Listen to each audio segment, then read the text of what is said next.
So I've been coming to St Mary's for nearly a year, and before I came to St Mary's I wasn't a religious person. I was, however, a worrier, and I'd suffered with anxiety and OCD for many years, especially throughout my teenage years.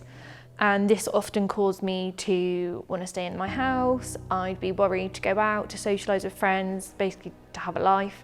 And actually I got to the point where I didn't really want to live, which wasn't obviously very nice. And my friend just said to me one Sunday, come to church with me. I came into the service feeling really anxious, as I was pretty much 80% of my time, but I left the service feeling a peacefulness like I'd never felt before. So then it was suggested to me by some of the guys at church that I might like Alpha. I didn't know what Alpha was, but I was told there'd be free food and live music and a bit of a chat about life, and all of those things really appealed to me, so I came along. And I met my Alpha group for the first time, and everyone was so lovely, and they radiated this energy that I never ever felt from people before, and I loved it. It felt like quite contagious, which was really nice. And I remember leaving after my first Alpha and thinking that I'd been wanting to meet people like this for ages. And over the weeks, it was probably over about 8 to 10 weeks, my faith journey just took off, and lots of coincidences started happening in my life, and I felt the presence of God in certain situations, and it was really, really amazing. And I had all these ideas that I felt God was kind of putting on my heart at that time about how he wanted to work through me this year within church, especially within mental health work, because I'm a mental health nurse. And since then, this year, things have just spiraled, and I'm now part of a team within St Mary's, and over the COVID period we created a piece of a bit on our website which had mental health support for people, and I wrote some blogs for that as well. And also there's lots more in the pipeline to do with mental health, and it's just really, really exciting, and I can't wait to see what happens. That excitement, I've also felt like as a person, I'm so much less anxious now. I worry about things less because I can go to God and I can give those things to God. And I often, if I'm feeling anxious, I'll pray or I'll read the Bible, and that has given me a sense of calm and peacefulness like nothing before. I realise now that I was meant to be baptised now and not back then, because when I look back, actually I wasn't ready to go all in with God and really give my life to becoming a new creation, whereas now there's been certain aspects that God has worked on with me and convicted me, things that I didn't want to change about my life, and I've now been, God's changed that within me, and I'm ready to fully kind of leave the old life behind and walk into the new one, which is so exciting.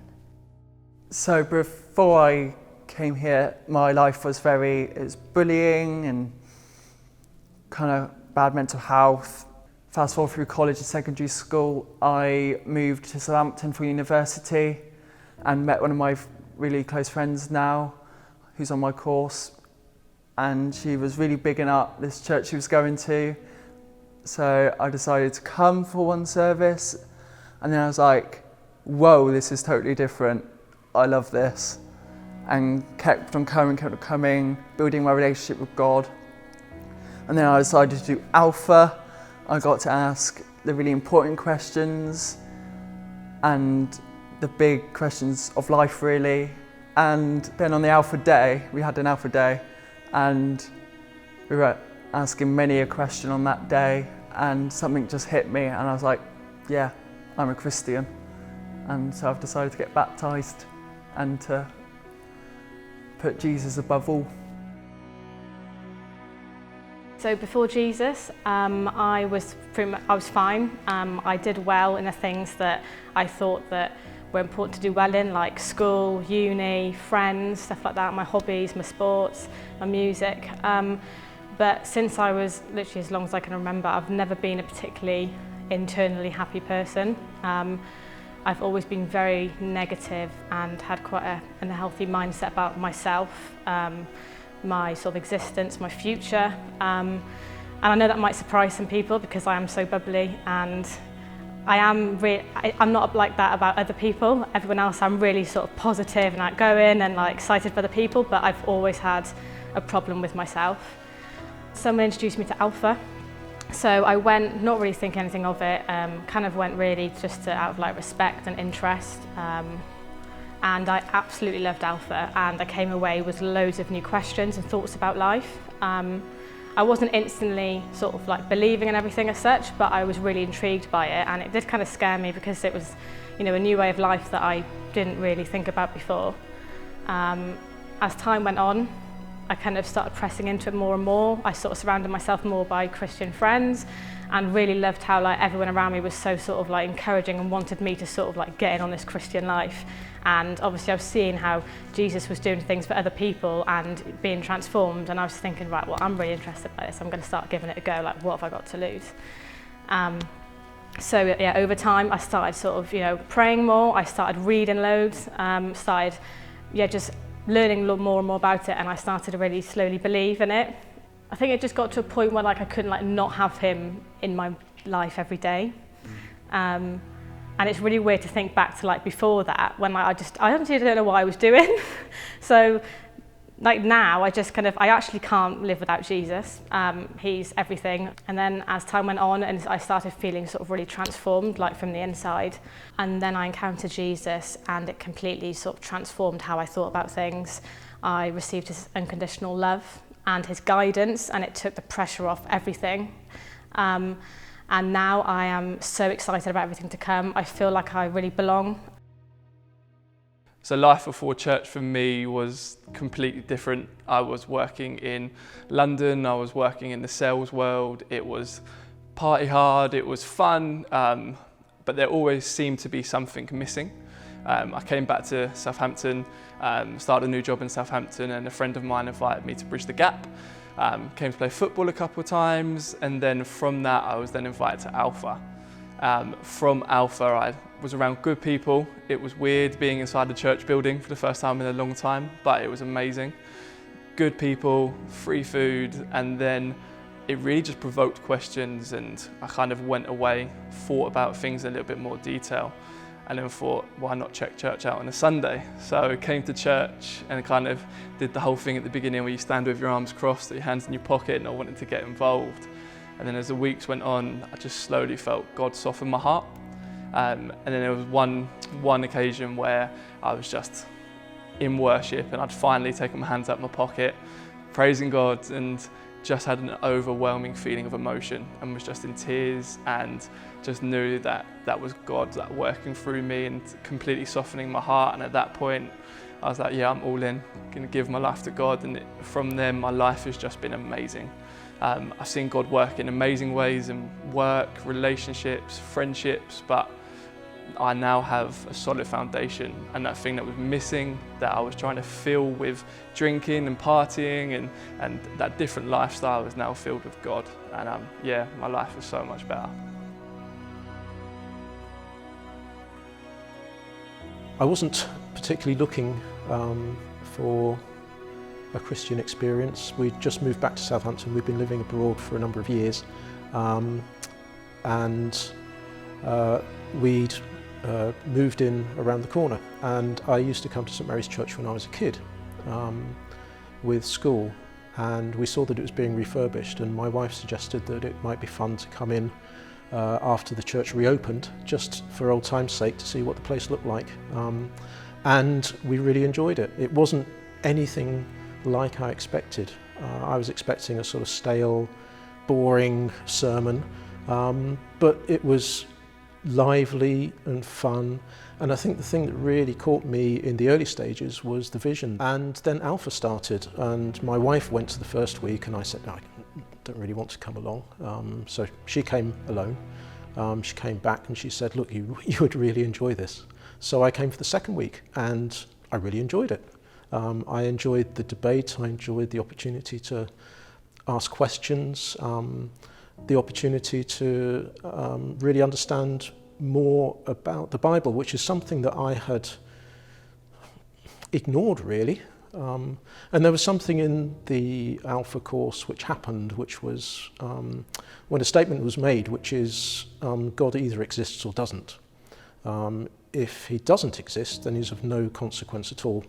If he does exist, then it's the most important thing in your life.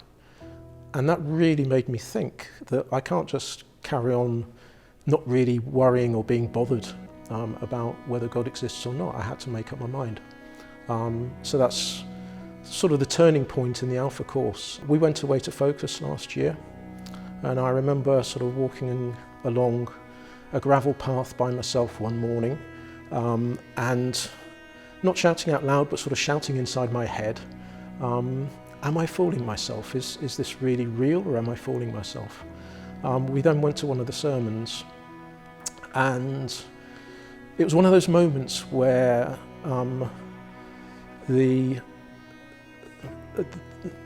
stage, the person that was leading the sermon said something, and everything else around me disappeared, and I just felt these words inside my head. And it was along the lines of, I know there are some people here that don't have faith. I'm here, I'm with you. Lots of things happened on that particular day, and that's really when I knew that God was speaking to me and saying, yes, you have faith. And that's really where it all changed. I feel that I've now got a new direction in my life, and I'm feeling happy, I'm feeling calm, and I feel as if I've got sort of somebody watching my back as well, somebody that I can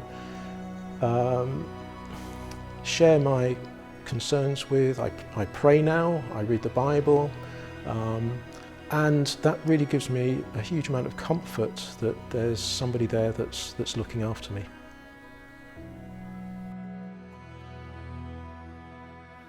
Today we are celebrating 2 years since we reopened the doors to this church, and what a 2 years it has been. From launching into our freezing cold building site and having 350 people in our first week, to having 2,000 people come to our Christmas services and sing-alongs last year, using so much haze and smoke machine at our first birthday, we reduced the visibility in the building to about 2 meters. Hawaiian team thank you parties in our back garden, students' weekends away, terrible out of tune singing along at a silent discos, gin tasting around a fire pit at Focus, confetti cannons, drones and flares, and so much more. And then this last week, baptisms. Genuinely one of the greatest evenings since we have moved down here. And we thought, what better way to celebrate our second birthday than to baptize 5 new Christians, because ultimately that is what we are all about. We are about people discovering that the way of Jesus is actually the way for them. And as I think back over the last 2 years, I remember that Hannah and I moved down here with our then 9-month-old kid and 8 people on our team. And if you had asked us at that point, yes, we would have said, we've got a great vision and we've got big dreams. But if we were also being realistic with you, we would have said something more along the lines of, well, we'll give it a go and we'll give it our best effort and we'll kind of see what might happen. And as I think back to that small beginning, this verse comes to mind in Zechariah chapter 4. Do not despise these small beginnings, for the Lord rejoices to see the work begin. God will take your mustard seed of faith, your 5 loaves and 2 fish, your small step in the right direction, your team of 10, and he will multiply, and he will multiply, and he will multiply your small beginning, because he is a generous, loving God. I want to talk today very briefly about a small beginning that each of us can take. And that small beginning is one of invitation. Notice the thread in everyone's baptism story today. Each of their journeys towards Jesus started with a simple invitation. Someone invited me to church, someone invited me to Alpha, and now we sit here today under the sound of their voice, telling their story of a changed life. Every invitation that you make is a small beginning of possibility. It's a small beginning of potential hope and potential transformation. And as we do so, as we make those small beginnings of invitations, as the passage explains, God delights as he sees us playing our part in the renewal of this city, in the renewal of our friends' lives, in the renewal of our families, our relationships, the way that we interact and live with one another. Jesus tells his disciples there is a harvest out there, meaning there's low-hanging fruit. There are people that are interested. There is something that people are looking and longing for. The work, pub, sleep, repeat cycle only works for so long for people until they start to question. And he says, there is a harvest out there. Are you willing to go and invite? Are you willing to go and extend that message of hope and good news? And the thing is about an invitation is that it is such a small thing for you to do. But it could have an eternally huge impact. These stories that we've heard today, this celebration that we have watched together, that could be one of your friends. That could be one of your colleagues or your family members. So why should you invite a friend, a housemate, a colleague or a family member? What if they say no? What if they say, no, that's so weird, why would I want to do that? What if they make you feel embarrassed or you make them feel embarrassed? What if you invite someone to church and they come on the Sunday that we happen to be doing communion and we're drinking blood and eating bodies and we sound very culty? That was actually from past experience that particular time. I'm going to be straight with you. When you extend an invitation to come and explore faith, you are taking a risk. Some of those risks are bigger or maybe not so big, but you are taking a risk. But what if they come? What if an invitation, a small beginning that you extend today turns into someone coming along to church? What if actually they don't come, but it leads to a conversation of what is your story? Why is it that you're passionate about what you believe? What if they do come and they love it? What if an invitation that you make leads to this time next year, you're sitting under the sound of your friend's voice, speaking about their changed life, speaking about their new future hope and purpose and dreams and desires that they have in the way of Jesus. Do not despise the day of small beginnings. Don't deny the day of small beginnings, for the Lord rejoices to see the work begin. You might be thinking, well, why me? Why should I invite people? Well, Jesus' view on that is this: for freely you have received, and so freely give. If you follow the way of Jesus and you have any sense of peace from that, if you take any encouragement from his presence, find a sense of purpose from his calling, find joy and contentment from a life lived with him, well, that gift has been given to you. But it hasn't just been given to you. It has been given to you so that you can freely give that to others. Freely extend that invitation to others. So let me ask you this: who could you invite? Who might one day be sharing their story on a day like this because of a small invite that you made? We are a people of invitation, following the way of Jesus, playing our part in the renewal of this city. What I want to encourage you to do right now is just take out your phone. You're watching online, so that might be hard, or you may have already had your phone out because I'd bored you into that, and I'm terribly sorry for that. But what I want to encourage you to do is take these next 30 seconds to think about what's coming up in your week. Maybe you've got that in your calendar. Who are you going to see this week? Maybe that's in the office or more likely on Zoom. Who is in your world that you could extend an invite to this week? And maybe as you get your phone out, as you scroll through your contacts, or maybe even look at your recent messages, maybe just ask God to kind of prompt you, as I scroll through those recent messages, who is it that you're bringing to mind that I could send a message to now?